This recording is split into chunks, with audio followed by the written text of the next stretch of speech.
Hey everyone, I have a 3D printing sanding hack for you today. So FDM prints like this need a lot of sanding or specialty materials like Smooth-On XTC 3D to remove all of these layer lines.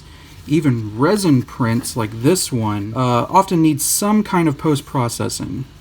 And now that I'm running resin printers exclusively, I've been playing around with techniques to speed up my post-processing. So let's head on over to my buffing wheel and I'll show you how it works. Alright guys, so what you're going to want to do is you're going to want to make sure that your part is thoroughly secured to your work surface.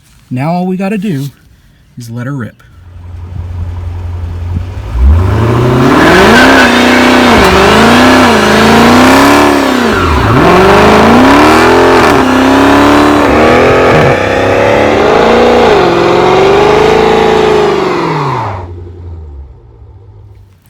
Alright, let's see how we did. And just like that, we have a beautiful, super glossy surface on our 3D print.